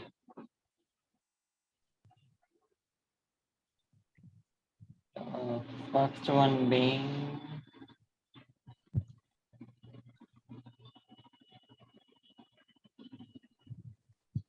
Ankit, are you reading or we just convey and you will answer? Yeah, I can read also. Just hold on a minute. First one is asked by Rajiv Dubey. What kind of opportunity are there in capital market or banking sector in Qatar? See, I would say the banking sector, you have a lot of opportunities. Basically, like the here in the banking sector, the credit analyst and the finance manager and those kind of jobs are readily available in the banking sector. So, of course, if you have a good experience in India in the banking sector, it will be good for you. You can apply. But apart from your CA degree, if you have done your FRM also, it will be an added advantage in Qatar because people generally look with that.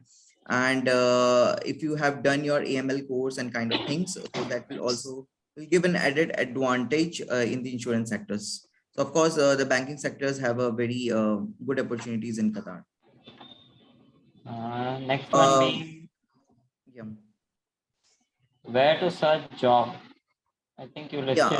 So I have already told you that apart from the LinkedIn, there is a two important website, which is Indeed and the Bayat. So these are the very important websites, and if you search in that, you will get a lot of job opportunities. And definitely, if your profile and the role suits, they will definitely call you. So I would prefer the Bayat, and Indeed works like anything in the MENA region. So keep on applying through Indeed and Bayat, these two websites. Next one, please explain life for Indians in Qatar. Are rules stricter like Saudi or moderate like Dubai? Yeah, definitely. So I would say definitely it is not a Saudi Arabia. The rules are not like Saudi. It's a very open country, I would say. But definitely, every country has its own rules and regulation. I won't say it is very much open like UAE, but this country is opening up. You don't have any stringent rules and regulation policies. A lot of people says when you are in India, you will say you have for a lady you have to wear like a particular costumes or kind of things is to be wear, and a particular sections or kind of thing should be there, or rules and regulation. But I would say in Qatar in the last 10 years, I have not faced any difficulty in anything. This country is very open to everything, but still it has its own rules and regulations. So you have to follow within that limits. You can't like you are coming to a new country too. You can't say you can just follow what's happening everywhere. So of course, I would say they are very free. After UAE, I would say the Qatar is the most free country in the MENA region, even in the working culture as well as in the custom and the religious culture also. So you don't face any kind of issue. And plus the Qataris are very friendly people. They generally gel up very good with the expats. Even for me, I have a very good friends who are Qataris, and they're really helpful. So definitely this country is a friendly for expats. So you don't have to worry about that. What are the specific skills required to get job in Qatar? Do you suggest any additional courses? Additional courses, I would say try to take some of the foreign degrees. They are very much dependent on the UK based economy kind of thing. So try to have you can have your ACCA or the CIMA and kind of thing. So that will be an added advantage along with the CA. If you are CA, it's okay. Means CA itself is a prestigious degree, I would say. But of course, if you take any of these degrees, it will be a very big advantage, because this particular degree is very recognized among all the MENA region, not only in Qatar, even if you are applying in the UAE or the other countries. CIMA and the ACC are the two degrees which generally goes very well in this particular. Is it advisable to visit Qatar for job purpose, or should it be applied online? I think it will be better. You should apply online. See, first, it is not like that. You should come here and then keep on applying things. So better you should visit the site which I have told you, Indeed and the Bayat. You apply through those website. Definitely, you will get a call. So it is not so feasible that you just come, be here for the 1 month or something and keep on applying. If you want to get a job, you can easily get a job from the India itself. You don't have to visit Qatar, especially for and staying here to get a job. So then that's for sure. Next, how's the mergers and acquisition domain in Qatar and opportunities for due diligence services? Also explain the scope for IFRS and USGAP, and are the above services outsourced? I would say the services are not outsourced as of now. I have not seen that much of scope as of now. Most of the things are given to the local firms and everything. None of the companies I have seen are giving the works outsourced. Only the outsourced work, which is mostly given, is into the implementation side, which is basically if like ERP or SAP or kind of those implementation is happening. That may be the work which is being outsourced, but all the other things which you're talking about kind of things in this particular region in the Qatar, it's not very much open for the outsourced work. And apart from that, of course, I would say for there is not such a big opportunities you talk about the like for the mergers and all those things. We have not seen a very big mergers and kind of stuff in Qatar. Like some of the banking has happened, but none of them apart from that is nothing is there. So I won't prefer right now. Of course, this country is developing because it's not that very much open like a Dubai. In the Dubai, the scope is very much high as of now. So still it is in the developing phase. So it will take time, at least for 3 to 4 years to come into that particular scenario, I would say. Next one, what will be the par salary to stay in Doha with family? I would say 20,000, 18 to 20,000 is a salary. It's a good salary. I won't say it's a very good salary. It's just a good salary to stay in Doha. So below that, with the family, I won't prefer to come here because of course the expenses are high. So if a company is offering you 18 to 20,000, it's a good salary. For a bachelor, 10,000 is okay. you can easily survive in the 10,000. What is the cost for establishing firm in Qatar? Basically, that I will guide you if you can throw a mail at ICI-Doha-Chapter@gmail.com. So I will connect you with the right people in the QFC, which is a Qatar Financial Center, and he can guide you with all the rules and regulation and the fees which is required for setting up a firm. So right now we don't have very lot of firms which have come from the India, like what you see in the UAE, but still the people are coming up slowly to start a firm. So if you have any queries regarding the firms, please write a mail to me at ICI-Doha-Chapter@gmail.com, and I will connect you with the right person. He will guide you with all the rules and regulations, the steps. Next, when we apply for jobs from India, they generally have a requirement a candidate should be available locally. And also they want specific industry experience, how to tackle it. Yeah, see, of course, I would say due to the COVID, a lot of things was happening. Like due to the COVID, they were not, all the visas were stopped. So they were taking the people only who were locally available, because it is easy. If a person is locally available, they can join immediately. But if they are bringing from the India, a lot of process goes behind. Like you have to do a visa process, you have the medical test, you have to apply for the RP. So those process, all those things takes time. So they first prefer the candidates who is locally available here, like who have a local experience, who is already locally working in a private or public sector. Generally, they apply for that. But I would say it doesn't work like for all like for all the companies.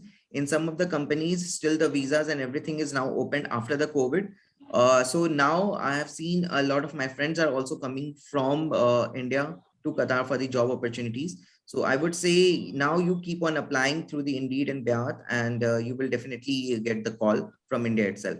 Previously, within before 2 years, the situation was like that. They were not recruiting from India due to the COVID reason, but now they have started again recruiting the Indian citizens. So definitely you will get a call for that. Are there opportunities in family investment office space that is more to do with investments and wealth management? No, I have not seen such kind of opportunity as of now here, but definitely it is going to become mostly very soon in the next upcoming years. That is for sure.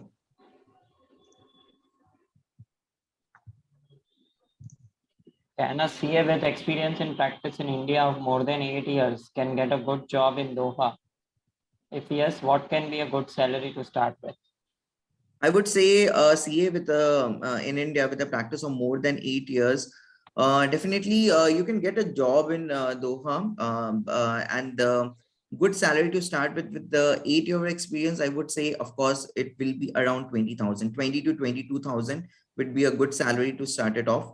So you can expect at least like between 20 to 22. If they are offering you to between the 20 to 22, it is a good pay, because the one thing which comes here is that you don't have a MENA region experience, don't have a Middle East experience, you have a more of Indian experience.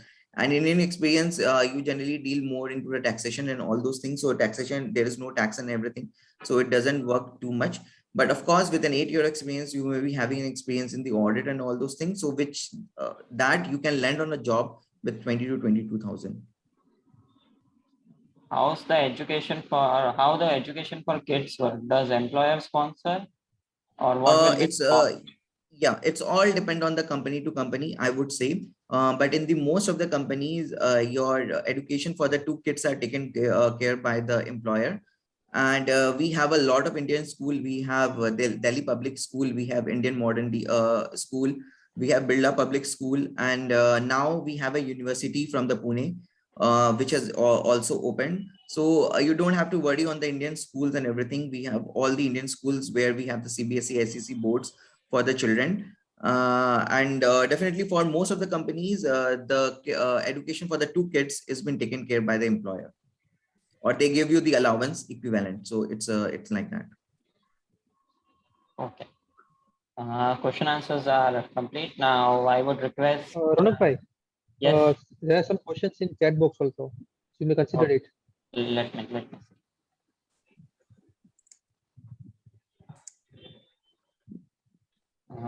Presently in India, my CTC is 30 lakhs. How much equal amount will be in Qatar? Okay. So you have to just divide by 20, you can say. So 30 divided by 20, around that much. Your will be equal amount will be in Qatar. I think that's not a question. I don't know. Yeah. Okay. Next, what professional opportunities are there besides auditing for practicing CS since VAT is not yet implemented? I think the major is, I would say, the audit, and the other one is the consulting. That is the two important things which is here mostly for the, because I am more into the jobs. I am not into more into the CA firms. So I won't be able to answer that particular scenario in that. But I would definitely say that I will give you some of the important CA firms who are already established in Qatar from a long time. So I will get in connect with you with those people. So you can directly get in touch with those people, and they will help you out that what kind of opportunities for a new CA firms who are going to be established here, they can do. So because these 3 or 4 firms which I have named are all from the India, and they are very, very well established in Qatar. So definitely you can get me in touch with me, and I will get you in touch with those owners of those firms, and they will help you out in this particular thing. Whether experience as credit manager in Indian bank will be considered in Qatar? I would say yes, it would definitely be considered in Qatar for the banking sector. But again, it all depends that means how many years of experience you have and kind of thing. So it's all depend on those things. The same thing which I told you, that Qatar is a very small country, so the competition is very, very high.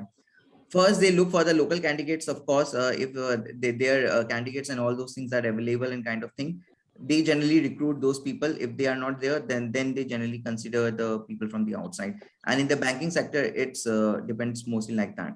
So here right now, the opportunity more is in the construction fields, I would say, because this country is doing a lot of construction.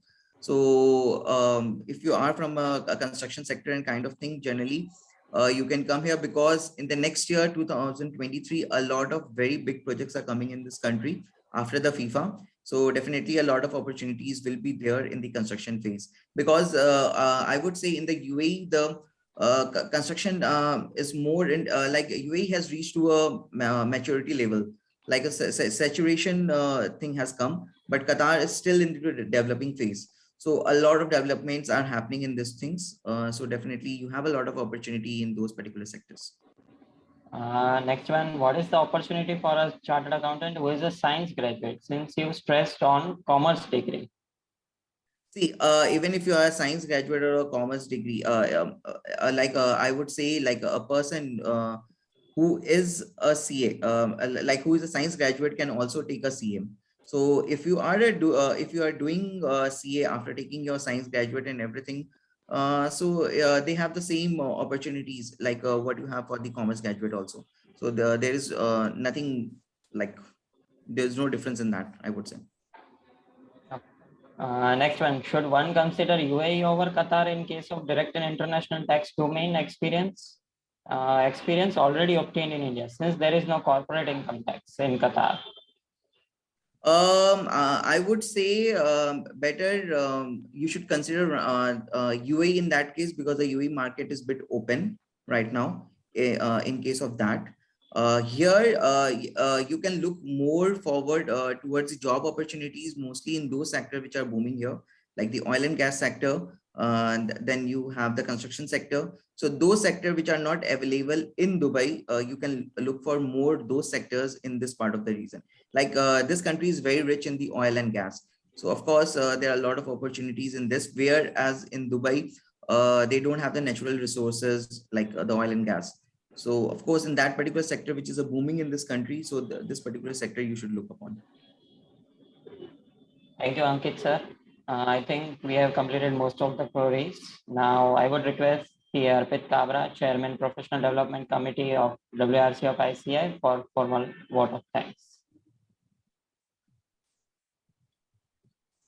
Over to you, Arpit.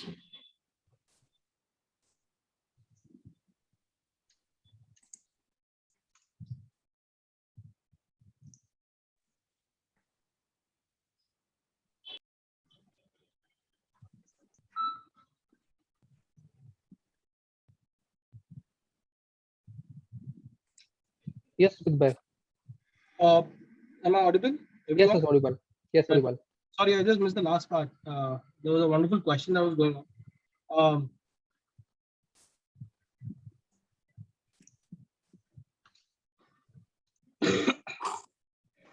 Oh, yeah. I think all the questions are over, it looks like, right? Yes, yes, yes. Wonderful, wonderful. I think what an interactive session we had. First of all, the dynamic chairman of Doha branch, a young and a dynamic face, Ankit Aggarwal. Ankit, well done. Yeah. I mean, so much inputs that you had. That shows the command over the topic. That shows really an intention to invite people, and really that extension of a help to the fraternity from India. So I think this is a spirit that really we should all look forward to and inculcate and develop. I mean, be it anywhere. I mean, for example, anyone. So I've seen a lot of synergy when people move from one place to other in India. First help that we get is always from a chartered accountant. One house that is always available for each one of us is a chartered accountant. Now, when we go out abroad and absolutely clueless, I think Ankit Bhai as a Doha chairman, the chapter offices that we have, we tend to rely a lot on all of that. So I think great work. And last month I was in UAE. I was in Dubai actually. Very happy. I met some of the people. We were lucky enough to get some good opportunities also in our maiden visit in Dubai. I would talk about that experience, but really hats off to the dynamic chairmanship of Sanjay Bhai. Sanjay, a very dear friend of mine, and young people, Ronak and Virag. I think the thought process. We are all here. We are all in this position. We have so much things to do. But the thought process of arranging these kind of seminars, these kind of interactive webinars, that justifies the geography that is no more existent. We are lucky enough. We are privileged actually. We are using the an epidemic to our fullest advantage and trying to bridge all the geography gaps. So I think kudos to Sanjay Bhai and Ronak and Virag and the entire team who have thought of doing this program with the UAE chapter and the Doha chapter. Remarkable is the kind of questions that were coming in, and that is where I would like to quickly address two things. Job opportunities is what we are seeking, but believe me, friends, this degree that we all have,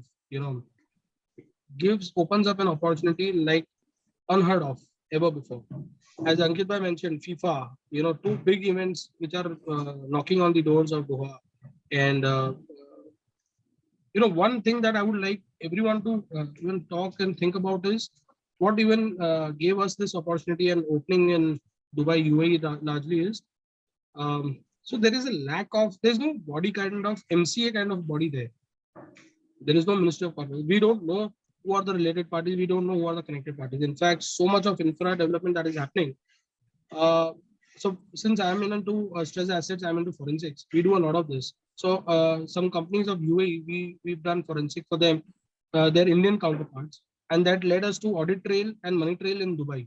And that is what brought us there. And when we were evaluating all of that, we realized none of the banks, none of the lenders share information with each other. And there is no repository of any information of any sort of in this place. Now that becomes our core subject. As a chartered accountant, as a finance professional, someone who we don't even know the same kind of title is used to take borrowing maybe in 2-3 places, because these banks are not talking to each other, these lenders are not talking to each other. And one of the recently that we have honored this on a single title, on a single ownership of a project of a property. This group had raised multiple rounds of funds from various banks. Yeah, and the other part is this is a homogeneous country. I mean, you kind of get nationalities of everywhere, and there's a lot of Chinese, there's a lot of Russians, a lot of Americans, Canadians. So it's a very, very mixed culture, and it's a very interesting place to be, wherein we can derive a huge amount of opportunities in terms of compliance is, of course, one. And second is there is a peculiar need of driving in a little bit of corporate governance. Now, that is what I would like to, the chapters, if we could engage with stakeholders, of course, ICI at central level, and then, we could assist you. We could make some representation. We could try and think of something like an MCA body, try and think of something like, let's create a repository.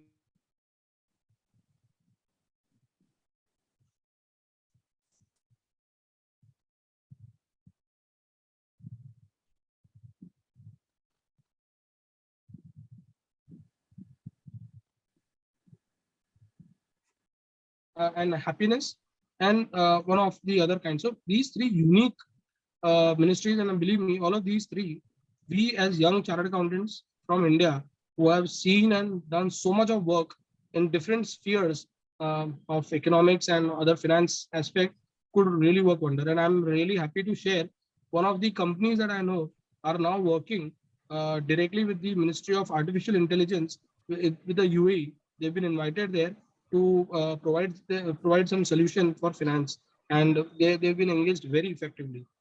It's all about how do you, so it's as I'll tell you simple, people ask a lot of questions as to how do we get outsourcing opportunity. Like simple, yeah, you have to go out there, stay for a month or 2 months, explore, meet people, and try and find out. Just like the way we do here, the way we mine here. Of course, we have a comfort here that we have our homes, someone to take care of our back. But there, yes, you'll have to go with some investment opportunities. You'll have to go with some money with your own self and try and figure out what best can you do. Believe me, go out there,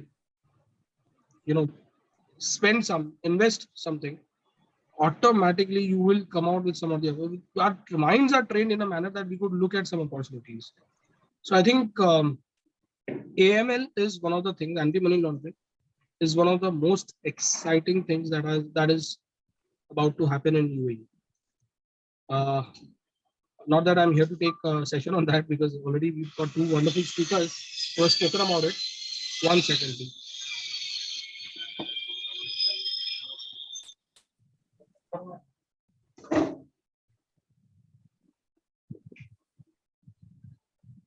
Sorry, there was some disturbance, so therefore I just had to cut off. AML is one of the exciting opportunities that we should really, when we went there, there are no really big agency that is providing forensic solutions there. So one of them is that, and the other is AML and compliance related to that. We need a lot of legal understanding of that aspect there. So if anyone who has a legal background, please start studying the laws and the legal aspects of these two countries, and probably you can find. So there's a lot of opportunity in the legal space, is what I understand. And really, we should, if really one is geared up to spend some, invest something, go out there, stay there for say 15, 20 days or a month, come out. A lot of structuring options are available from UAE, especially. DFIC is one of those that we've already explored. I think plethora of opportunities. So I really must congratulate Sanjay Bhai to take this step, at least to think in this direction.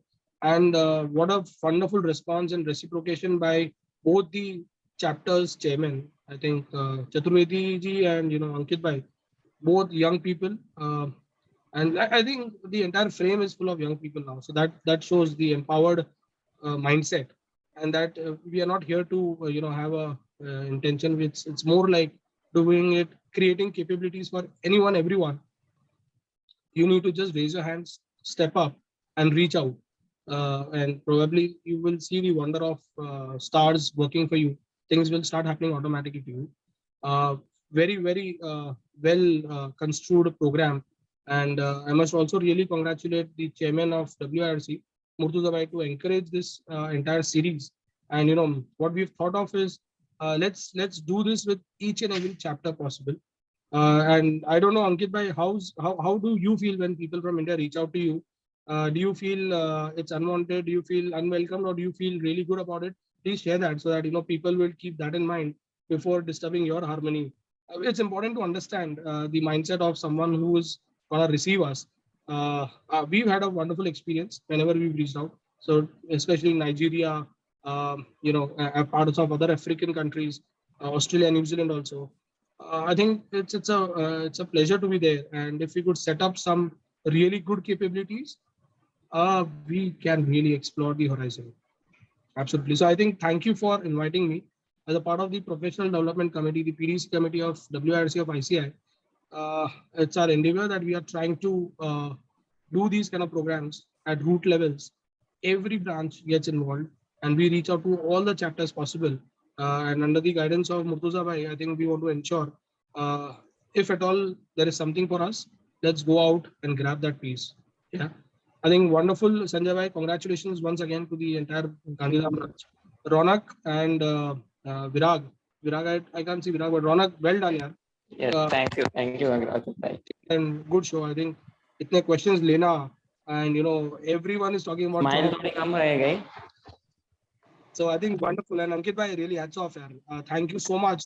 Really, we feel so good when you come across and as a chairman you address all of us. So happy. Over to you, all, Sanjay bhai. Yes, sir. Murtuza sir. Yes, sir. So, Yes, saying something.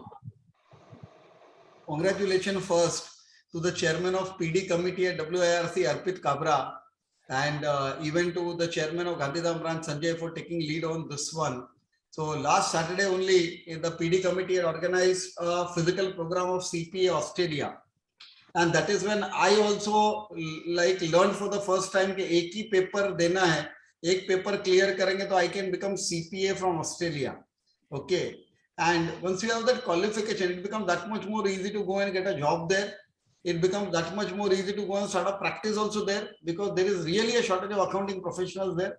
But even if someone, organization from Australia thinks about offshoring work to India, they will, if you have qualification, you will become a priority, something like that. Now, see, coming to, I think the whole of Middle East also, and I think so well presented by both the chairmen. And Ankit, really thank you for covering in so detail. And I was listening to Arpit also. I think he also touched upon so many important aspects.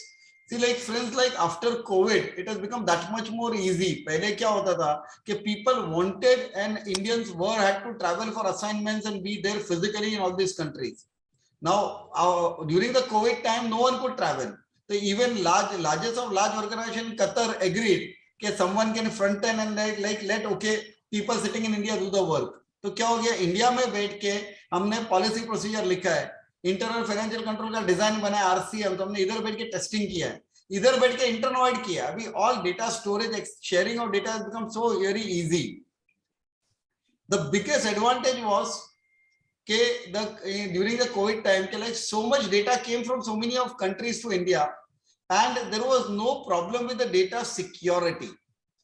See, now the advantages for us as a country is we know, of course, accounting standard in India, but we also know international financial reporting standard, which is applicable by to large organization in the Middle East. Okay, when we talk about the risk control metrics for internal or internal control, we are also doing IFC, so we know that as well. So technical skill is there. Now, as against so many other nationalities, we understand English well, we can write well, we can speak well. So that also is the advantage. The third advantage is, I think during COVID, there was no data security breaches. Data came seamlessly and we could do the work and give it back. And the fourth and the most important thing which we proved to everyone in the last 2 years was that we are also flexible. Means we can deliver at 2 in the night also and 5 in the morning also, depending on the timing in which that country works. So I think there is a lot more opportunities for offshoring into India, and we should explore. And I would once again request these two chapters also and the other chapters also, if they can conduct a physical program there, where they can invite a lot of large organizations and people who are job seekers can go from here. So the job, we can become this job fair or festival or whatever program physical which they organize can become a platform between the organizations who want to hire and the people who are looking for a job. That is one. But Ankit, also, we can people from India can come who are good in outsourcing, who got good data analytics skills, who can do automation and digitalization. So they can showcase their skills, and large organizations who are interested in outsourcing that work, they can consider these firms. So something like that, if can be created, nothing like it. And before I end, let me also congratulate Ankit. I'm sure he would have covered, but the Doha chapter also runs a program called Sahitya. So every week, whenever any CV, अगर किसी को भी job चाहिए, आप खाली CV भेजो Doha chapter के ID पे, and they get 2 or 3 CVs, they circulate to all the members of the chapter. So like 400 people, chartered accountants who are there in Doha, they could be CFOs, CEOs, auditors, they get the CV. So they can look at it, and if they like the person, they can immediately reach out and do the interview. So hats off to the Doha chapter and to you, Ankit. I am getting this mails for almost 2-3 years. So I know it has been a continuous and sustainable program. So excellent, boss, excellent, and really keep up the good work. So thank you very much, and over to you again, Sanjay Bhai. Sir, thank you very much. I would like to thank Ankit and Anurag ji for delivering this a wonderful session, and all the members to join these sessions and making this a grand success. So thank you very much for joining this program. I hope you have learned some very good things from this all very learned faculty, Sri Anurag ji and Sri Ankit ji. So thank you very much and for joining the session. Thank you. Thank you so much, CA Sanjay ji. Yes, sure.